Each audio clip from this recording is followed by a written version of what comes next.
เนาะโดยบ่ว่าเด้อเปิดใจแหละผู้บ่าวสิมาห่วงนำหลังเว้า บ่ ได้ มีผู้บ่าวเด้อ เอ้ โส ย ด100% โสดเนาะ โดย บ้านนี้แล้วเจ้าสิมี เจ้าสิมีผู้บ่าวกับบ้านนี้แล้ว มีผู้บ่าวก็ขอคนดีหักจริงเด้อ บ่อยากเจอคือที่ผ่านมาบ่ แม่นบ่อยากเจอคือที่ผ่านมา สบายดีสวัสดีพ่อแม่พี่น้อง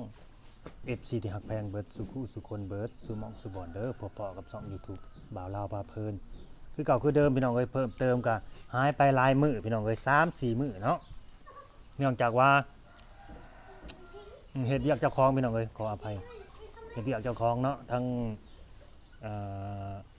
หว่านข้าวอะไรก็ใส่ปุ๋ยยางเนาะจนจะตายพี่น้องเอ้ยเนาะมื้อนี้ก็พาพี่พาน้องเฮา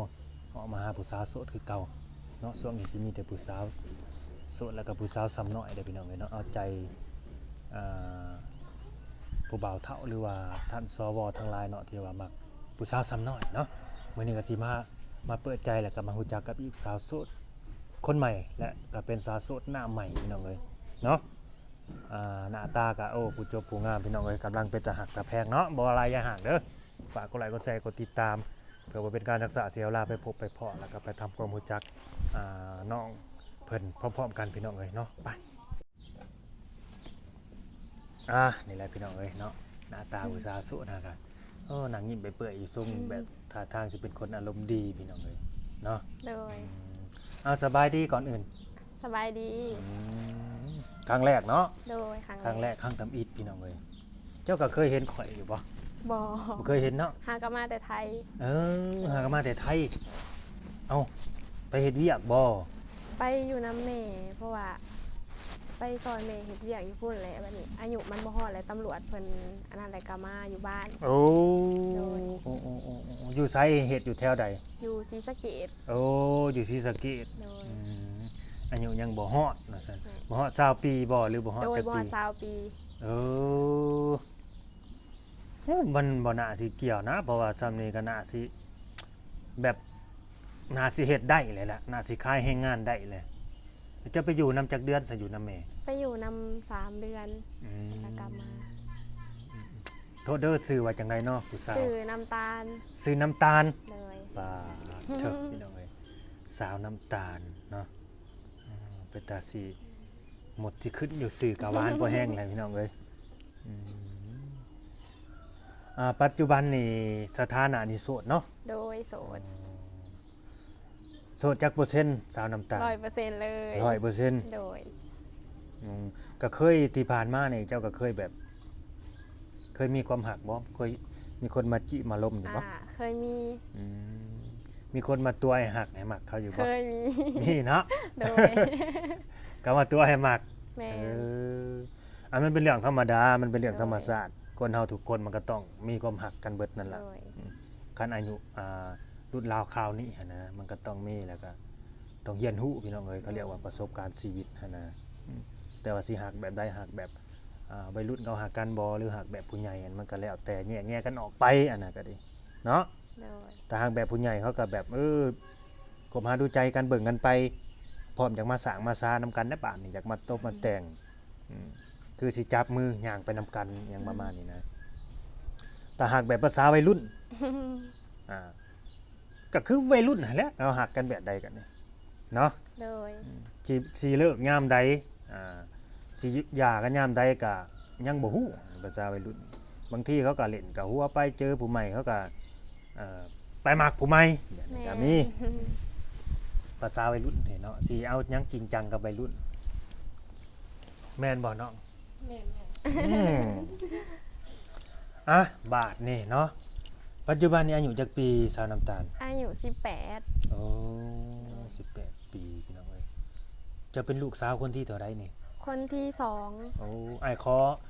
อเอิ้นว่าน้องดีกว่าเนาะ โดย เป็นลูกคนที่สอง โดย มีอ้ายบ่หรือมีเอื้อย มีอ้าย1คน โอ้ น้องสาวแม่นเป็นลูกของพ่อที่2มีพ่อ2คน เอาง่ายๆซะมีพี่น้อง3คนบ่ โดย มีพี่น้อง3คนแต่ว่าคือพ่อของน้องนี่บ่ได้อยู่กับแม่แล้ว แม่น เพิ่นไปมีครอบครัวใหม่บ่ โดย แต่แม่เพิ่นก็มีครอบครัวใหม่คือกัน แม่นแล้ว นี่แหละพี่น้องเอ้ย ชีวิตคู่มันบ่แน่บ่นอนหั่นนะมันเป็นเรื่องธรรมชาติได้น้องเอ้ยน้ำตาลเนาะ โดย คิดว่าเป็นเรื่องธรรมชาติพี่น้องเอ้ยบางทีคนเฮาน่ะบ่มีไผแบบว่าอยากได้หลายผัวหลายเมียนะ แม่น ถ้าเกิดว่าอยู่นํกันไปแล้วมันแบบมีความสุขแล้วก็เข้ากันหั่นนะเขาเรียกว่าสินเสมอกันเข้ากัน โดย ใจตรงกันแล้วก็ความคิดความอ่านนี่ยังมันไปนำกันได้หั่นนะ โดย ประมาณนั้นอันนี้บ่เว้าหลายเนาะบ่เว้าหลายมื้อนี้สิมาสัมภาษณ์สาวโสดบ่ต้องไปเว้า เรื่องวันหน้าที่ครอบครัวไปอยู่ไทยได้3 เดือนน้องเรียนจบห้องได้นี่ เรียนจบม โอ้ โดย จบม3คือมื้อนี้สิออกมาเปิดใจเนาะน้องหล่ะ .3 โดย เนาะ โดย บ่ว่าเด้อเปิดใจแล้วผู้บ่าวสิมาห่วงมันหลังบ่เอา บ่ ได้ มีผู้บ่าวเด้อ เอ้ โส ย ด 100% โสดเนาะ โดย บ้านนี้แล้วเจ้าสิมี เจ้าสิมีผู้บ่าวกับบ้านนี้แล้ว มีผู้บ่าวก็ขอคนดีหักจริงเด้อ บ่อยากเจอคือที่ผ่านมาบ่ แม่นบ่อยากเจอคือที่ผ่านมา อืมคนที่ผ่านมานี่มีแต่เขามาตัวมาหลอกบ่ แม่น โดยที่เฮานี่บ่เคยสิเป็นตัวไปหลอก โด เขาเนาะ ย อืมก็เจอคนที่ฮักจริงพี่น้องเอ้ยอย่าพาเอาดีใจเด้อสำหรับหนุ่มๆเนาะ เพราะว่าเฮายังบ่ทันได้ถามน้องเพิ่นว่าเพิ่นสิได้จำกัดอายุบ่หั่นนะสำหรับคนที่สิทักมาจิมาคุยหั่นนะแล้วก็เรื่องประเทศบัดนี้เนาะเพิ่นก็สิเลือกบ่สิเป็น คนลาวเฮาก็สิคุยบ่หรือว่าสิคุยแต่ลาวนอกบ่หรือว่าคนต่างประเทศเนี่ยนี่อันนี้ให้น้องพิจารณาเอาคักๆเด้อ โดย ถ้านายถามไปว่าเจ้าสิคุยหนุ่มทางใดแน่หนุ่มโสดนะสิทักมาจิมาคุยขอให้เป็นคนโสด โดย คนเฮาน่ะถ้าเขามีความบริสุทธิ์ใจต่อกันน่ะเขาสิบอกความจริงเฮาเบิดถ้ามีเขาก็ว่ามีถ้าบ่มีก็คือบ่มีนะแล้วก็บ่ให้มาหลอกมาลวงบ่ให้มาตัวกันเด้อพี่น้องเด้อถ้าว่ามีครอบมีครัวอยู่แล้วก็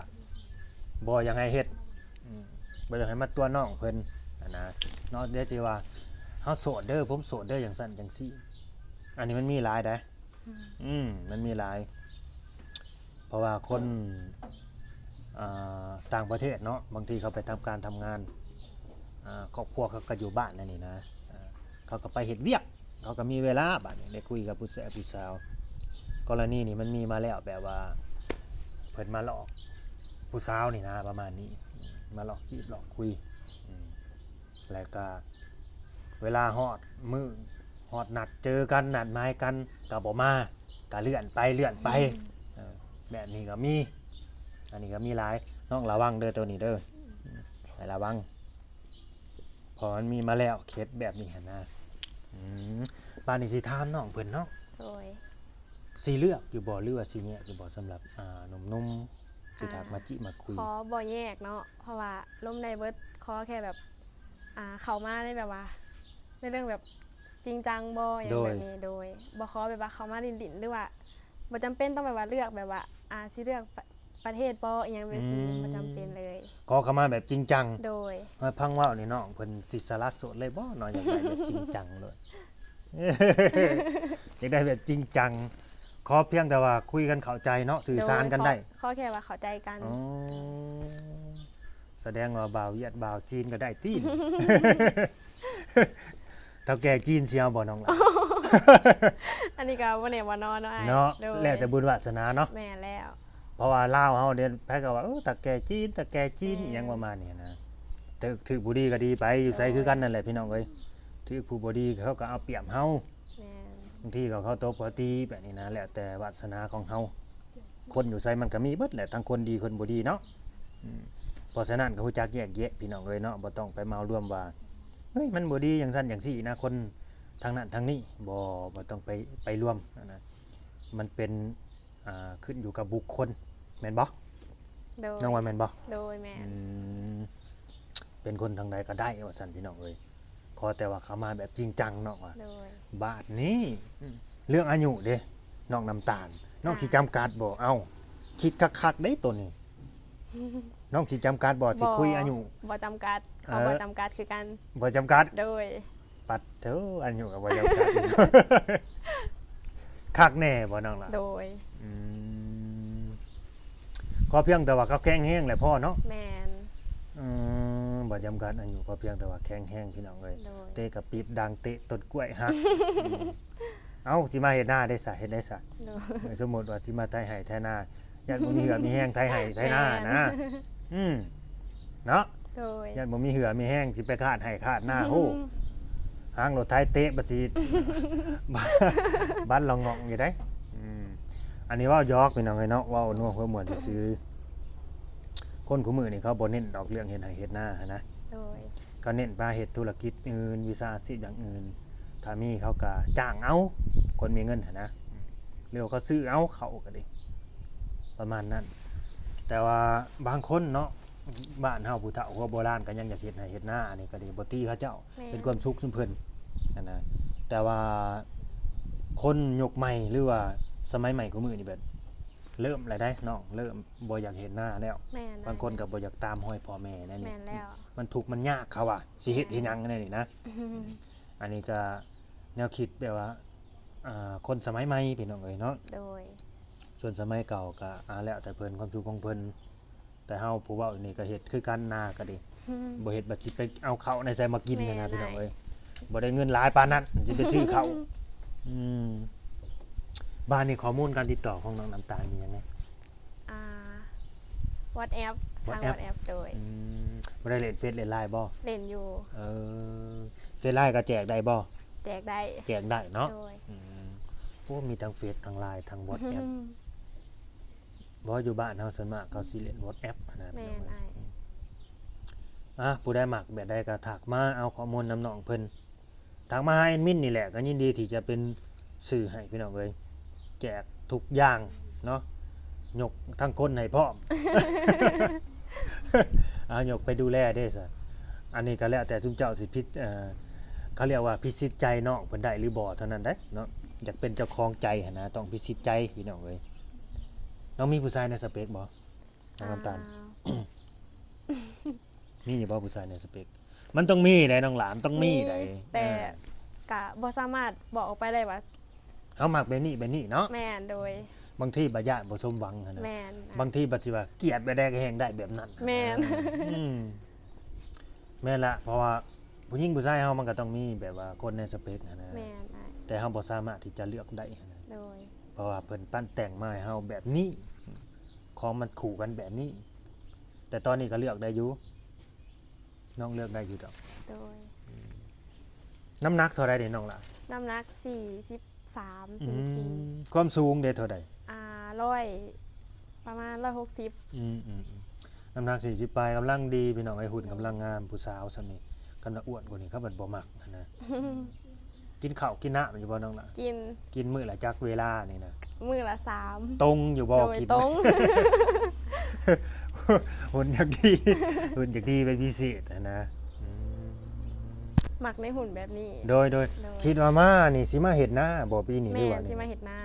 อ๋อ เพราะว่าป้าเพิ่นได้มีลูกน้อยแล้วก็บ่มีผู้เฮ็ดต้องได้มาเฮ็ดซอย ไผสิเป็นคนขาดคนไทยฮะเนาะ แม่นลุง โอ้ โดย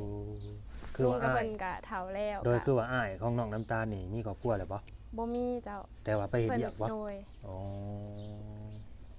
อันนี้คือลุงเนาะผู้สิเป็นผู้ขาดผู้ไทยอันนี้คือเพื่อนของน้องเลยบ่ บ่แม่นเพื่อนของแม่เฒ่า อ๋อ โดย บ้านนี้เพื่อนแม่ของน้องมีอยู่บ่ขออนุญาต ยัง ถา บ่ ม มี เด้อ เลย ยังบ่มี โดย เอาง่ายๆเด้อบัดสิถามน้องน้ำตาลนี่สิไปอยู่ไทยได้บ่นะถามแบบนี้ดูซะสิไปอยู่ไทยได้บ่ สิไปอยู่ไทยได้บ่ โดยหรือว่าสิไปอยู่เมืองนอกได้บ่เอ้าถามแบบนี้ว่าน้องนี่สิออกจากบ้านเกิดเมืองนอนนี่ไปได้บ่ก็บ่แม่นว่าสิไปอยู่เลยดอกเฮาไปก็เฮาก็มาเยี่ยมมายามหั่นนะปีหนึ่งหรือว่า 2-3 เดือนนั่นนี่เฮาก็มาเยี่ยมมายามญาติพี่น้องเฮา ไป แต่ ได้ อยากถามว่าใจน้องสิไปอยู่ได้บ่ ไปอยู่ได้อยู่ อืม โดย ไปอยู่ได้เด้อพี่น้องเด้อเพิ่นว่าไปอยู่ได้อยู่เพิ่นว่าขอเพียงแต่ว่าคนเฮาน่ะอยู่ไสก็อยู่ได้แหละ แม่น ถ้าว่าอยู่กับคนของใจ ได้อยู่แล้วสบายใจ แม่น โดย อยู่กับคนที่เฮามักเฮาฮักเขานะคนที่เฮาสามารถที่จะฝากฝังชีวิตไว้กับเขาแค่คิดซื่อๆได้ แต่เรื่องจริงมันก็ต้องไปอยู่นํกันก่อน โดย เพราะเรื่องของอนาคตน่ะบ่ฮู้เนาะ แม่น ว่ามันสิไปกันรอดบ่มันสิอยู่กันได้ฮอดมื้อใดในใจก็อยากไปตลอดชีวิตนั่นแหละ โดย แม่นบ่ล่ะ แม่น มันหัก แล้วแต่พี่น้องเอ้ยบุญวาสนาบางทีมันเปลี่ยนไปมื้อใดมื้อหนึ่งก็มีหันนะอันนี้เฮาสิไปคาดการณ์ก่อนหน้าบ่ได้ไปอยู่ได้เพิ่นว่าในกรณีนี่แบบว่าญาติว่ามีทั้งหนุ่มต่างประเทศหั้นนะ เพิ่นมาหมักมาหากน้องนั่นนี่นะแบบอยากได้ไปเป็นลูกเป็นเมียหรือว่าไปอยู่น้ำเพิ่นแบบนี้นะ โดย การที่ว่าเขามาหมักมาหากเฮาน่ะก็ได้อยู่หรือว่านอกสิห้ามบ่ว่าบ่ให้ไผมาหมักมาหากเด้ บ่หาม ห้ามบ่ได้เด้ หามโดยหามบ่ได้ เฮาห้ามใจเขาบ่ได้ห้ามความคิดเขาบ่ได้ แต่ว่าเฮาน่ะสิหักเขาตอบบ่เท่านั้นแหละ โดย ย่านว่าเพิ่นมักแบบนั้นหั้นนะแต่อยากได้นอกนี่เมื่ออยู่บ้านอยู่ซองน้ำ แต่ว่าก่อนสิไปมันก็บ่ง่ายคือคิดนั่นแหละมันก็ต้องคนสองคนมันก็ต้องมีแบบผู้รักผู้ใหญ่เพิ่นทำฮู้นำหั่นแหละเฒ่าแก่เพิ่นทำฮู้นำหรือว่ามาโตมาแต่งแบบนี้หั้นนะน้องน้ำตาลนี่บ่เคยมีครอบครัวเลยเนาะขออนุญาต โด ถาม ย เด้ บ่ อ เคยเด้อ บ่เคยเนาะเป็นสาวโสดเลย แม่น เป็นสาวโสดพี่น้องเอ้ยบ่เคยมีครอบครัวบ่เคยแต่งงานถ้าว่าเจอหนุ่มๆเด้อ โดย คนที่เข้ามาในชีวิตของน้องนี่แบบเขาเข้ามาแล้ว เขาเว้าได้เกี่ยวกับเหตุได้ น้องสิคุยกับเขาดนบ่สมมุติว่าเขาอยากปิดใจได้อยากมาหมั่นมามายกับน้องแบบนี้นะ อันนี้ก็น้องเขาว่าเนาะเขาเนี่ยว่าก็คือแบบปล่อยให้มันเป็นเรื่องอนาคตไปเลยเพราะว่าน้องก็บ่สามารถการันตีได้ว่าน้องสิคุยกับคนนั้นได้โดนบ่หรือว่าจังไดล่ะ แม่น โดย สิคุยกับเขาได้โดนจังใด น้องก็บ่ฮู้ว่าใจน้องสิเปลี่ยนไปมื้อใด แม่น สิล้มลุกให้ได้โดนบ่ มันสิเปลี่ยนไปทางลบหรือทางบวกเนาะ โดย ทางลบนี่คือบ่ดีเด้ แม่นอ้าย ถ้าเปลี่ยนไปทางบวกเอ้าเจ้ามาข่อยเลยไว้เด้อก็อยากเห็นหน้าเจ้านั่นนี่สิมาแต่งก็มาแต่งไว้ได้กันว่ามักว่าหักก็แท้ โดย มาหมั่นมาไม้ไว้อันนี้นะก็มีเนาะ แม่น เพราะเฮามันก็สิเว้าไปก่อนก็บ่ได้นะพี่น้องเอ้ยอันนี้ก็ดีแม่นน้องว่าถูกแล้วน้องน้ำตาลเกิดวันหยัง เกิดวันศุกร์ โดย เกิดวันศุกร์ขอให้เจ้าสนุกสบายเด้อ โดย อนาคตของเจ้าเขาเรียกว่าขอให้ได้เป็นเจเป็นคุณนายพี่น้องเอ้ย โดย คนเกิดวันศุกร์เนาะให้ชีวิตสนุกสบายนะกะผู้ใดเข้ามาเบิ่งมาชมเด้อพี่น้องเด้อถ้าเกิดว่าเนาะสนุกสนใจน้องเพิ่นการที่น้องเพิ่นสัมภาษณ์เนาะออกสื่อนี่นะแบบว่าถืออกถือใจนะคำบอกคำจาแบบฟังแล้วคือเป็นผู้ใหญ่นี่นะพี่น้องเอ้ยคือสิจริงจังนะอยากเว้าอยากคุยก็ทักมาเอาข้อมูลการติดต่อได้เพราะว่าน้องเพิ่นบ่ได้จำกัดอายุบ่ได้แยกบ่ได้แยะสิเป็นหนุ่มลาวหนุ่มไทยหนุ่มต่างประเทศหนุ่มใดก็ตามแต่นะทักมาเอาข้อมูลน้องว่างตลอด24ชั่วโมงเลยบ่ โดย ช่วงนี้เนาะ แม่น ยังบ่ทันโตกะแล้วบ่ โตกาแล้ว โตกะแล้วจังน้อยดำไห้ดำนานี่มันก็สิว่างเป็นบางเวลาได้พี่น้องเอ้ยเนาะมันก็สิยุ่งยากหน่อยจังน้อยบ่ได้จ้างบ่ดำไห้ดำนาเลย บ่มีเงินจ้างอีกละอายเฮ้ยโดยคอยเฮ็ดไป คอยเฮ็ดไปเนาะ โดย เพื่อดำนาแล้วสิบ่หุ่นดีกว่านี้บ่น้อง คันว่ามีผู้ช่วยเพื่อเฮ็ดหน้าแล้วสิบ่หุ่นดีกว่านี้บ่ หุ่นเฟี้ยวลงกว่านี้อีกแล้วเนาะพี่น้องเนาะก็บ่อะไรอย่าห่างนะเฮาก็สิได้จบคลิปเลยพี่น้องเอ้ยเนาะ โดย มันยาวเลยได้ ก็ถามไปเบิดเลยเด้อีหยังก็ดีถามไปเบิดแล้วนะบ่มีหยังที่ค้างคาในใจอีกแล้วก็ขอเป็นกำลังใจให้ทางน้องเพิ่นเนาะขอให้สมหักสมหวังแล้วก็ได้เจอแต่คนที่จริงจังแล้วก็จริงใจคือน้องเพิ่นว่าแหละ โด บ่ ย อยากให้เจอคนที่แบบมาหลอกมาลวงมาตบมาตัวอีกหั้นนะพี่น้องเอ้ยเนาะ โดย ในใจนี่ก็คิดอยากไปไทยอีกบ่เนาะ คิดอยากไป ไปหาเงินเนาะ โดย คิดอยากไปหาเงินหาคำอยู่เนาะ แม่ เพิ่น น ว่า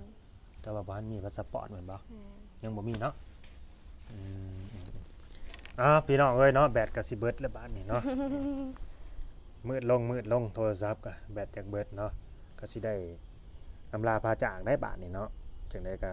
ขอบคุณ FC ที่เขาเอาเบิ่งมาชมเด้อพี่น้องเด้อเนาะฝากกดไลค์กดแชร์กดติดตามอยู่ดีมีแฮงหักแพงแบ่งปันกันคือ คือเก่าพี่น้องเอ้ยเอาสบายดีเนาะสบาย ส ดี บายดี โดยสบายดี